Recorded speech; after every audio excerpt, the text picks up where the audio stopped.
जो भाई इनको न्याय तुरंत दिलाया जाए, हमारे सब्र का इम्तिहान ना लिया जाए, बहुत खतरनाक होगा अगर इम्तिहान दोगे तो सब्र टूट ना जाए हमारा, उससे पहले इनको न्याय मिलना चाहिए। हम साथ हैं तुम्हारे। ये जो भारत जोड़ो यात्रा की है, उस भारत जोड़ो यात्रा का असर अभी दिखना शुरू हुआ है। कर्नाटका चुनाव के अंदर जिस तरह से कांग्रेस की लैंडस्लाइड विक्ट्री हो रही है, मैंने उसी दिन बोला था कि ये सरकार की गलती है, और उसके बावजूद जो है ना मोदी साहब ने बोला कि आप चुप रहें, ये कोई और बात है। क्या और बात है? क्या साजिश थी? देखिए, ये बीजेपी है, इनका काम है, जीत गए तो मोदी जी वाह वाह वाह वाह बटोरेंगे, और हार गए तो फिर जेपी नड्डा को, फिर लोकल लीडर को, सबको जो है ना आगे कर देंगे। ये तो झूठे लोग हैं। उनको जल्दी से जल्दी उसको न्याय दिलाने की जिम्मेदारी सरकार की है, वरना ये जो है बड़ा एक जो आंदोलन है, ये जन आंदोलन में तब्दील हो जाएगा, और सरकार को पता नहीं चलेगा कि कब उनके पांव खड़े। विपक्ष हमारे साथ आए हरियाणा कांग्रेस के अध्यक्ष चौधरी देवान जी और सारे ही हमारे हरियाणा में विधायक साथीगण, सांसद दीपेंद्र जी और उपस्थित हमारे देश की शान, हमारे खिलाड़ीगण, पहलवान, उपस्थित मेरे बुजुर्गों, नौजवान साथियों व मातृशक्ति। देखिए, आज बड़े दुर्भाग्य की बात है ये कि जिन खिलाड़ियों को, जिन्होंने देश के लिए, देश का नाम ऊंचा किया, उनको स्टेडियम में तैयारी करना चाहिए था, वो आज कितने दिन से जंतर मंतर में बैठे। बड़े अफसोस की बात।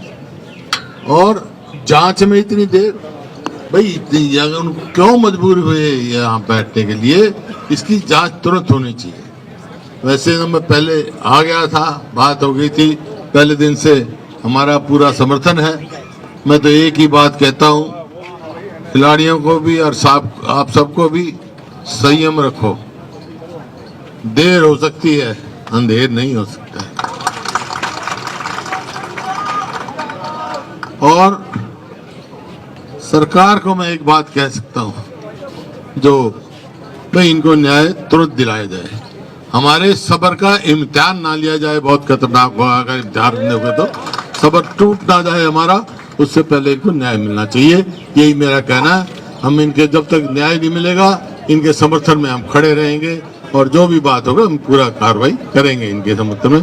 बहुत बहुत खुश रहो, बहुत संयम रखना है। न्याय मिलेगा बेटा, कोई बात नहीं, चिंता नहीं करना, समझे? हाँ, जरूर बजरंग, संयम रखना, हिम्मत रखना। देर हो सकती है या देर नहीं हो सकता है, हम साथ हैं तुम्हारे। बिल्कुल, हमारा समर्थन हमारे बच्चों के साथ, हमारे पहलवानों के साथ, खिलाड़ियों के साथ है। ये तो जो है अधर्मी सी सरकार है, क्योंकि यहाँ पे हमने देखा है कि इसी जंतर मंतर के ऊपर हम 5 साल तक वन रैंक वन पेंशन की लड़ाई लड़ते रहे हैं। तो ये तो जो इस सरकार का ना तो आँख है ना कान है, और जनता की आवाज़ नहीं सुनते हैं। तो ये तो ना तो सैनिकों के हुए, ना किसानों के हुए, ना देश के खिलाड़ियों के लिए।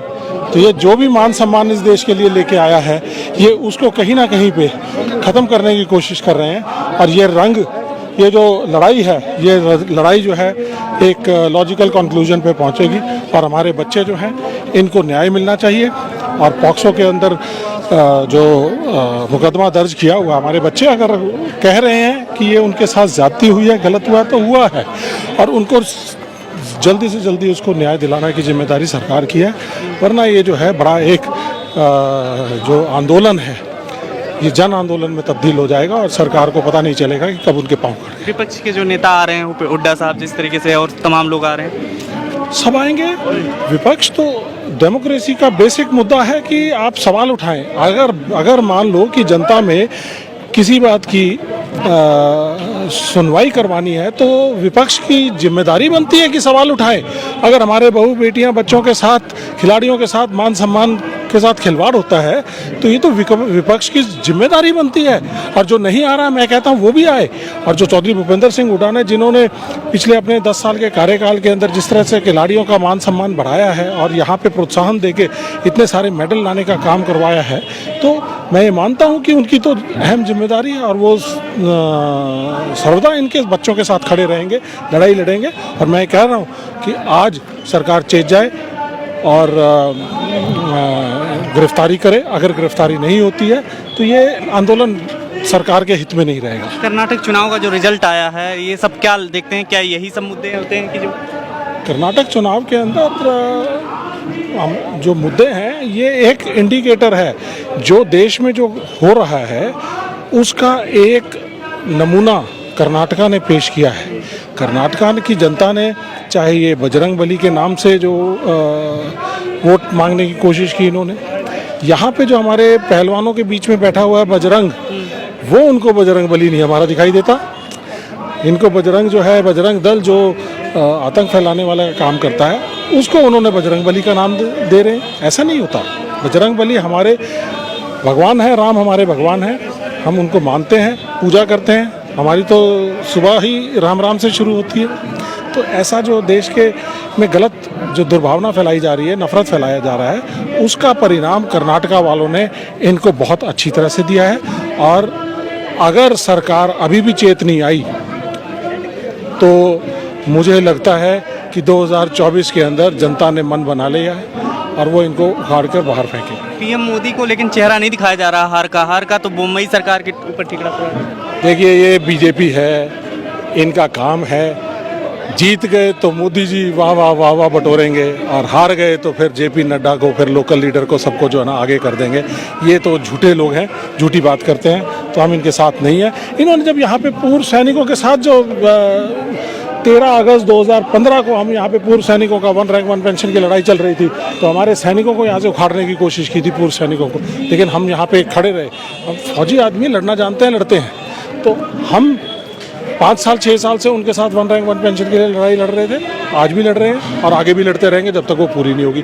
हमारे जो खिलाड़ी हैं वो अपनी लड़ाई लड़ रहे हैं, अपने मान सम्मान की इज्जत की लड़ाई लड़ रहे हैं। जिसने देश के लिए काम किया है ये उसको नीचा दिखाने का काम करते हैं। ये ऐसी सरकार है। सत्यपाल मलिक जी जो पुलवामा और अन्य मुद्दों पर जिस तरीके से घेरते रहे, क्या आप लग रहा है कि पीएम मोदी चुप्पी तोड़ेंगे इन सभी चीज़ों? देखिए, वो सिर्फ मन की बात करते हैं। एक तरफा काम है कि मैं सुनाऊं, सुनने का काम नहीं है उनका। ठीक है, जनता उनको अपने आप सुना देगी। 2024 में बड़ी अच्छी तरह से सुनाएगी। और राहुल गांधी जी की जो भारत जोड़ो यात्रा की है, उस भारत जोड़ो यात्रा का असर अभी दिखना शुरू हुआ है कर्नाटका चुनाव के अंदर। जिस तरह से कांग्रेस की लैंडस्लाइड विक्ट्री हो रही है, और इसी तरह से पूरे के पूरे देश के अंदर एक माहौल पैदा हो रहा है कि ये जो नफरत की राजनीति करते हैं, जो धर्म की राजनीति करते हैं, जाति की राजनीति करते हैं, उसको देश नकार देता है। क्योंकि ये जब बेसिक मुद्दे हैं, रोजगार का मुद्दा, महंगाई का मुद्दा, कानून व्यवस्था का मुद्दा, हमारे सैनिकों के साथ खिलवाड़ होने का मुद्दा, पुलवामा में 40 शहीदों का है, शहीदों का मुद्दा, उन 40 शहीदों की जो जवाबदेही है वो सरकार की है। सत्यपाल मलिक जी ने कहा कि भी ये मैंने उसी दिन बोला था कि ये सरकार की गलती है, और उसके बावजूद जो है ना मोदी साहब ने बोला कि आप चुप रहें। ये कोई और बात है? क्या और बात है? क्या साजिश थी? क्या हमारे देश में हमारे देश के जो सैनिक जो हैं उनको बलि का बकरा बनाया गया क्योंकि ये अपनी राजनीति साधना चाहते थे? और उसके बाद इन्होंने 13 फरवरी को ये 14 फरवरी को ये घटना घटती है पुलवामा की, और उसके बाद चुनाव के अंदर ये जाके उसके नाम पे वोटें मांगते हैं, तो शर्म आनी चाहिए। ठीक है सर। खबरों में बने रहने के लिए फोरम 4 को सब्सक्राइब करें और नोटिफिकेशन पाने के लिए बेल आइकन दबाएं।